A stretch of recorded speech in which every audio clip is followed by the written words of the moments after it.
The Fight for the Balu by Edgar Rice Burroughs. Narrated by Peter Silverleaf.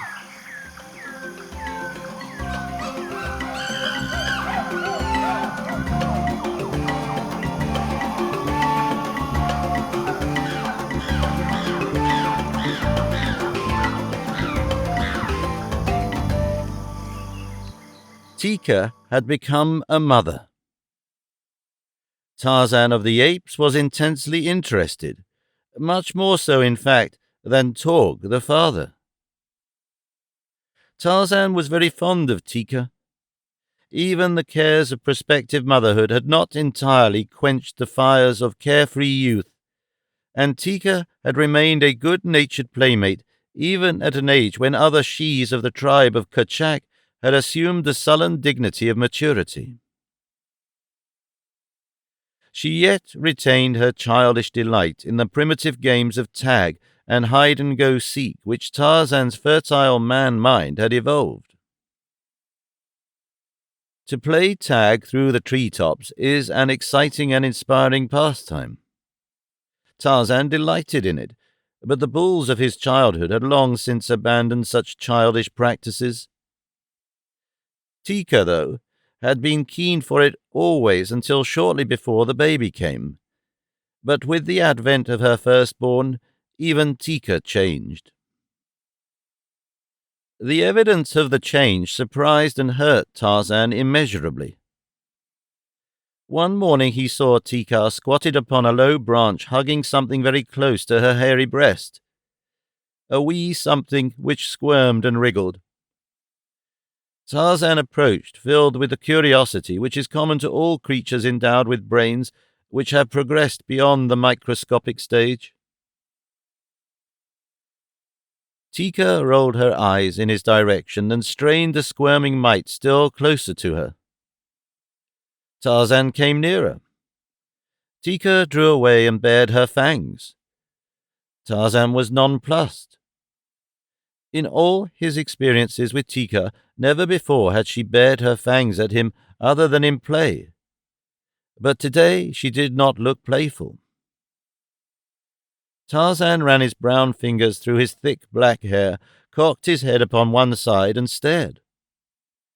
Then he edged a bit nearer, craning his neck to have a better look at the thing which Tika cuddled. Again Tika drew back her upper lip in a warning snarl. Tarzan reached forth a hand, cautiously, to touch the thing which Tika held, and Tika, with a hideous growl, turned suddenly upon him.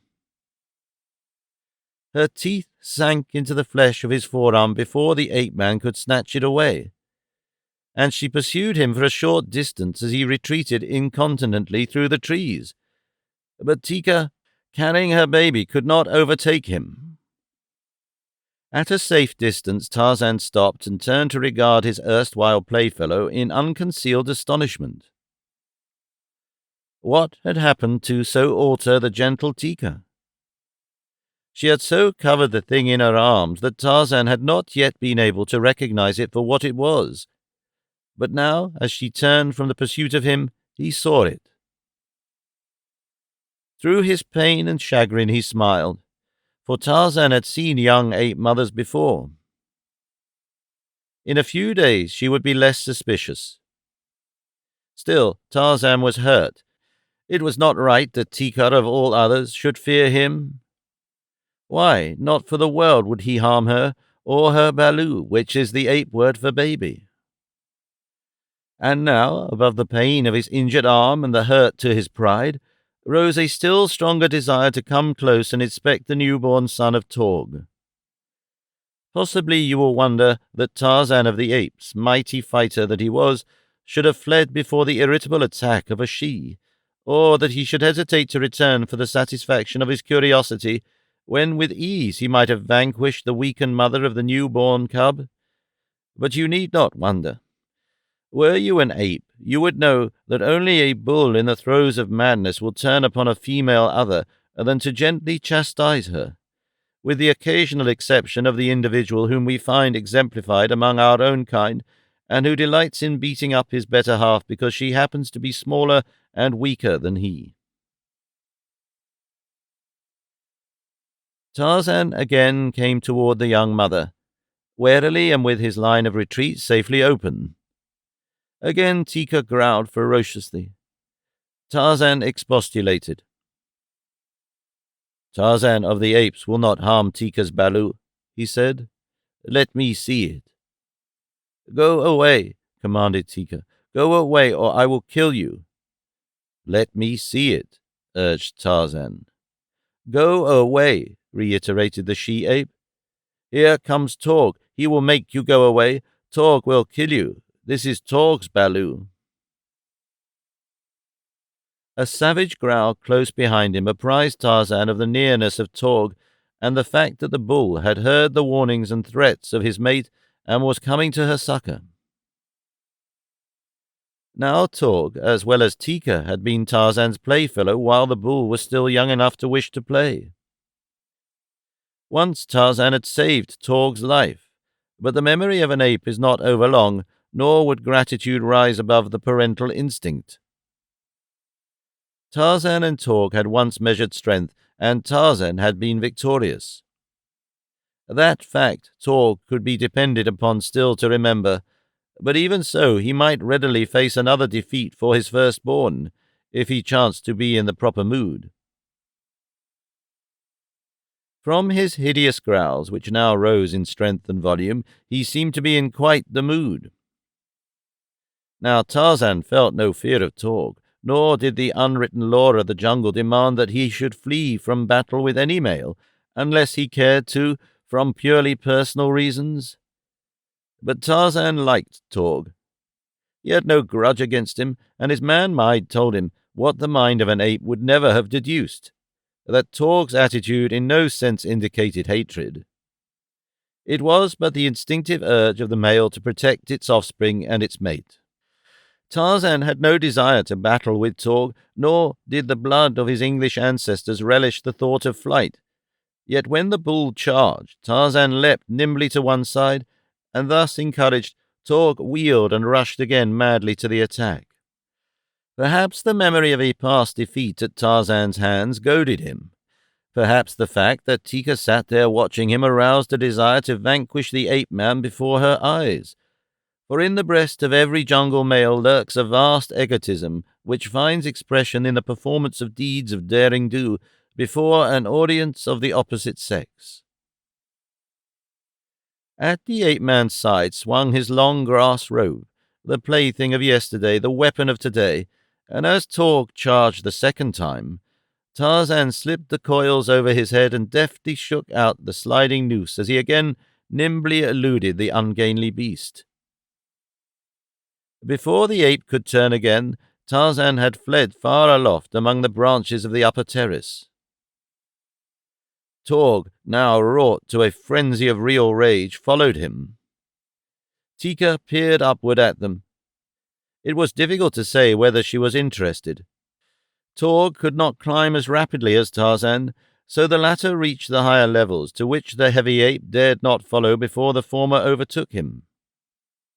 There he halted and looked down upon his pursuer, making faces at him and calling him such choice names as occurred to the fertile man-brain. Then, when he had worked Torg to such a pitch of foaming rage that the great bull fairly danced upon the bending limb beneath him, Tarzan's hand shot suddenly outward. A widening noose dropped swiftly through the air. There was a quick jerk as it settled about Torg, falling to his knees, a jerk that tightened it securely about the hairy legs of the anthropoid. Torg, slow of wit, realized too late the intention of his tormentor. He scrambled to escape, but the ape-man gave the rope a tremendous jerk that pulled Torg from his perch, and a moment later, growling hideously, the ape hung head downward 30 feet above the ground. Tarzan secured the rope to a stout limb and descended to a point close to Torg. "Torg," he said, "you are as stupid as Buto the rhinoceros. Now you may hang here until you get a little sense in your thick head. You may hang here and watch while I go and talk with Tika." Torg blustered and threatened, but Tarzan only grinned at him as he dropped lightly to the lower levels. Here he again approached Tikar, only to be again greeted with bared fangs and menacing growls. He sought to placate her. He urged his friendly intentions and craned his neck to have a look at Tikar's Balu, but the she-ape was not to be persuaded that he meant other than harm to her little one. Her motherhood was still so new that reason was yet subservient to instinct. Realizing the futility of attempting to catch and chastise Tarzan, Tika sought to escape him. She dropped to the ground and lumbered across the little clearing about which the apes of the tribe were disposed to rest or in the search of food, and presently Tarzan abandoned his attempts to persuade her to permit a close examination of the Balu. The ape-man would have liked to handle the tiny thing. The very sight of it awakened in his breast a strange yearning. He wished to cuddle and fondle the grotesque little ape thing. It was Tika's Balu, and Tarzan had once lavished his young affections upon Tika. But now his attention was diverted by the voice of Torg. The threats that had filled the ape's mouth had turned to pleas. The tightening noose was stopping the circulation of the blood in his legs. He was beginning to suffer. Several apes sat near him, highly interested in his predicament. They made uncomplimentary remarks about him, for each of them had felt the weight of Torg's mighty hands and the strength of his great jaws. They were enjoying revenge. Tika, seeing that Tarzan had turned back toward the trees, had halted in the center of the clearing, and there she sat, hugging her Balu and casting suspicious glances here and there. With the coming of the Balu, Tika's carefree world had suddenly become peopled with innumerable enemies. She saw an implacable foe in Tarzan, always heretofore her best friend. Even poor old Mumga, half-blind and almost entirely toothless, searching patiently for grub worms beneath a fallen log, represented to her a malignant spirit thirsting for the blood of the little Balu. And while Tika guarded suspiciously against harm, where there was no harm, she failed to note two baleful yellow-green eyes staring fixedly at her from behind a clump of bushes at the opposite side of the clearing. Hollow from hunger, Sheeta the panther glared greedily at the tempting meat so close at hand, but the sight of the great bulls beyond gave him pause. Ah, if the she-ape with her Balu would but come just a trifle nearer! A quick spring, and he would be upon them and away again with his meat before the bulls could prevent. The tip of his tawny tail moved in spasmodic little jerks. His lower jaw hung low, exposing a red tongue and yellow fangs. But all this Tika did not see, nor did any other of the apes who were feeding or resting about her. Nor did Tarzan or the apes in the trees. Hearing the abuse which the bulls were pouring upon the helpless Torg, Tarzan clambered quickly among them. One was edging closer and leaning far out in an effort to reach the dangling ape. He had worked himself into quite a fury through recollection of the last occasion upon which Torg had mauled him, and now he was bent upon revenge. Once he had grasped the swinging ape, he would quickly have drawn him within reach of his jaws. Tarzan saw and was wroth. He loved a fair fight, but the thing which this ape contemplated revolted him. Already a hairy hand had clutched the helpless Torg when, with an angry growl of protest, Tarzan leapt to the branch at the attacking ape's side, and with a single mighty cuff swept him from his perch. Surprised and enraged, the bull clutched madly for support as he toppled sideways, and then with an agile movement succeeded in projecting himself toward another limb a few feet below. Here he found a handhold, quickly righted himself, and as quickly clambered upward to be revenged upon Tarzan. But the ape-man was otherwise engaged and did not wish to be interrupted. He was explaining again to Torg the depths of the latter's abysmal ignorance, and pointing out how much greater and mightier was Tarzan of the Apes than Torg or any other ape. In the end, he would release Torg, but not until Torg was finally acquainted with his own inferiority. And then the maddened bull came from beneath, and instantly Tarzan was transformed from a good-natured teasing youth into a snarling, savage beast. Along his scalp the hair bristled, his upper lip drew back that his fighting fangs might be uncovered and ready. He did not wait for the bull to reach him, for something in the appearance or the voice of the attacker aroused within the ape-man a feeling of belligerent antagonism that would not be denied. With a scream that carried no human note, Tarzan leapt straight at the throat of the attacker. The impetuosity of this act and the weight and momentum of his body carried the bull backward, clutching and clawing for support, down through the leafy branches of the tree. For 15 feet the two fell, Tarzan's teeth buried in the jugular of his opponent, when a stout branch stopped their descent. The bull struck full upon the small of his back across the limb, hung there for a moment with the ape-man still upon his breast, and then toppled over toward the ground. Tarzan had felt the instantaneous relaxation of the body beneath him after the heavy impact with the tree limb, and as the other turned completely over and started again upon its fall toward the ground, he reached forth a hand and caught the branch in time to stay his own descent, while the ape dropped like a plummet to the foot of the tree. Tarzan looked downward for a moment upon the still form of his late antagonist. Then he rose to his full height, swelled his deep chest, smote upon it with his clenched fist, and roared out the uncanny challenge of the victorious bull-ape. Even Sheeta the panther, crouched for a spring at the edge of the little clearing, moved uneasily as the mighty voice sent its weird cry reverberating through the jungle. To right and left, nervously, glanced Sheeta, as though assuring himself that the way of escape lay ready at hand. "I am Tarzan of the Apes," boasted the ape-man, "mighty hunter, mighty fighter. None in all the jungle so great as Tarzan." Then he made his way back in the direction of Torg. Tika had watched the happenings in the tree. She had even placed her precious Balu upon the soft grasses, and come a little nearer that she might better witness all that was passing in the branches above her. In her heart of hearts did she still esteem the smooth-skinned Tarzan? Did her savage breast swell with pride as she witnessed his victory over the ape?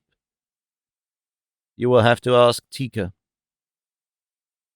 And Sheeta, the panther, saw that the she-ape had left her cub alone among the grasses.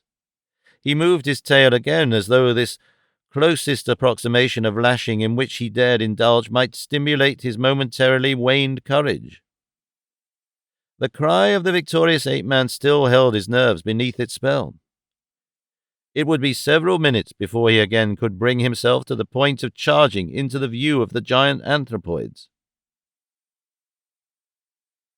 And as he regathered his forces, Tarzan reached Torg's side, and then clambering higher up to the point where the end of the grass rope was made fast, he unloosed it and lowered the ape slowly downward, swinging him in until the clutching hands fastened upon a limb. Quickly, Torg drew himself to a position of safety and shook off the noose. In his rage-maddened heart was no room for gratitude to the ape-man. He recalled only the fact that Tarzan had laid this painful indignity upon him. He would be revenged, but just at present his legs were so numb and his head so dizzy that he must postpone the gratification of his vengeance. Tarzan was coiling his rope the while he lectured Torg on the futility of pitting his poor powers, physical and intellectual, against those of his betters. Tika had come close beneath the tree and was peering upward. Sheeta was worming his way stealthily forward, his belly close to the ground. In another moment he would be clear of the underbrush and ready for the rapid charge and the quick retreat that would end the brief existence of Tika's Balu. Then Tarzan chanced to look up and across the clearing. Instantly his attitude of good-natured bantering and pompous boastfulness dropped from him. Silently and swiftly he shot downward toward the ground. Tika, seeing him coming and thinking that he was after her or her Balu, bristled and prepared to fight. But Tarzan sped by her, and as he went, her eyes followed him, and she saw the cause of his sudden descent and his rapid charge across the clearing.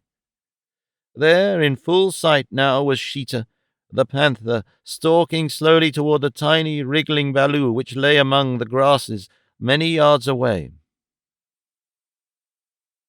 Tika gave voice to a shrill scream of terror and of warning as she dashed after the ape-man. Sheeta saw Tarzan coming. He saw the she-ape's cub before him, and he thought that this other was bent upon robbing him of his prey. With an angry growl, he charged. Torg, warned by Tika's cry, came lumbering down to her assistance. Several other bulls, growling and barking, closed in toward the clearing, but they were all much further from the Balu and the panther than was Tarzan of the Apes. So it was that Sheeta and the ape-man reached Tika's little one almost simultaneously, and there they stood, one upon either side of it, baring their fangs and snarling at each other over the little creature. Sheeta was afraid to seize the Balu, for thus he would give the ape-man an opening for attack, and for the same reason Tarzan hesitated to snatch the panther's prey out of harm's way, for had he stooped to accomplish this, the great beast would have been upon him in an instant. Thus they stood while Tika came across the clearing, going more slowly as she neared the panther, for even her mother love could scarce overcome her instinctive terror of this natural enemy of her kind. Behind her came Torg, warily and with many pauses and much bluster, and still behind him came other bulls, snarling ferociously and uttering their uncanny challenges. Sheeta's yellow-green eyes glared terribly at Tarzan, and past Tarzan they shot brief glances at the apes of Kachak advancing upon him. Discretion prompted him to turn and flee, but hunger and the close proximity of the tempting morsel in the grass before him urged him to remain. He reached forth the paw toward Tika's Balu, and as he did so with a savage guttural, Tarzan of the Apes was upon him. The panther reared to meet the ape-man's attack. He swung a frightful, raking blow for Tarzan that would have wiped his face away had it landed, but it did not land, for Tarzan ducked beneath it and closed, his long knife ready in one strong hand, the knife of his dead father, of the father he never had known. Instantly the Balu was forgotten by Sheeta the panther. He now thought only of tearing to ribbons with his powerful talons the flesh of his antagonist, of burying his long yellow fangs in the soft, smooth side of the ape-man, but Tarzan had fought before with clawed creatures of the jungle. Before now he had battled with fanged monsters, nor always had he come away unscathed. He knew the risk that he ran, but Tarzan of the Apes, inured to the sight of suffering and death, shrank from neither, for he feared neither. The instant that he dodged beneath Sheeta's blow, he leapt to the beast's rear and then full upon the tawny back, burying his teeth in Sheeta's neck and the fingers of one hand in the fur at the throat, and with the other hand he drove his blade into Sheeta's side. Over and over upon the grass rolled Sheeta, growling and screaming, clawing and biting, in a mad effort to dislodge his antagonist or get some portion of his body within range of teeth or talons. As Tarzan leapt to close quarters with the panther, Tika had run quickly in and snatched up her Balu.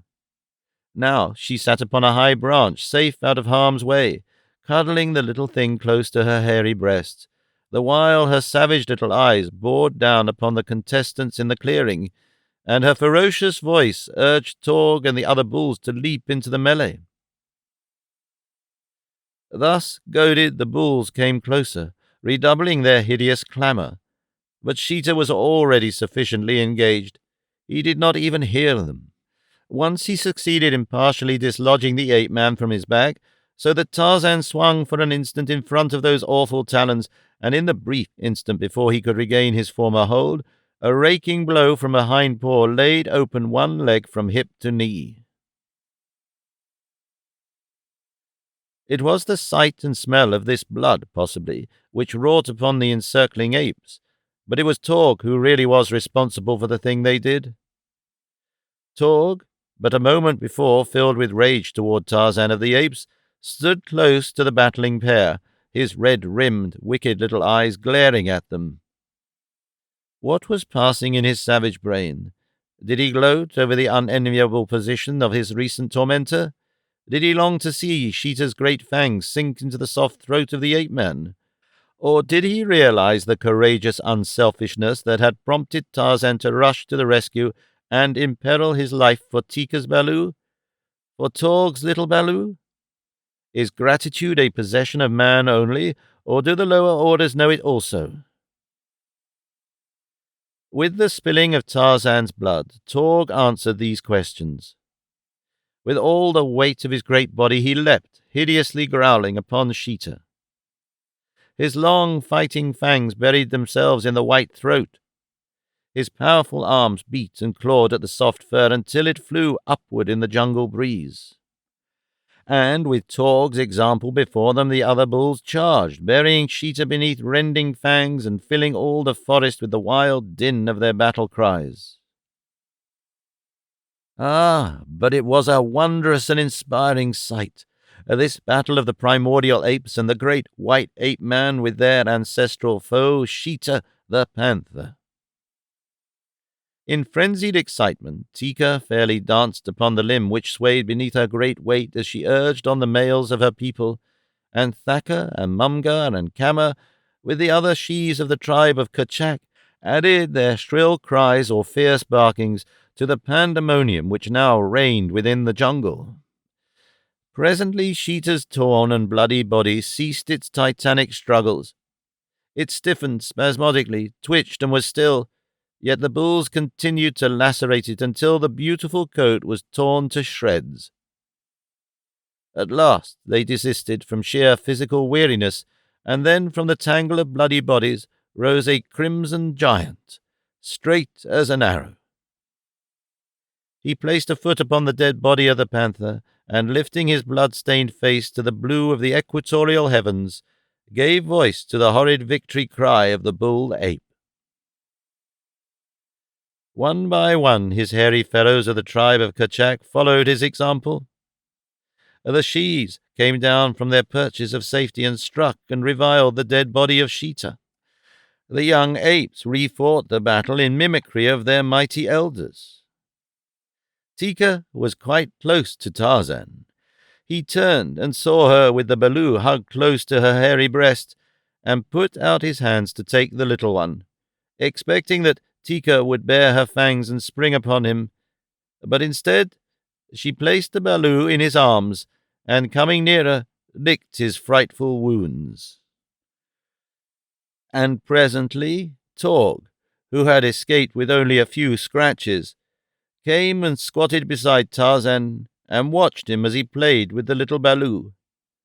And at last he too leaned over and helped Tika with the cleansing and the healing of the ape-man's hurts.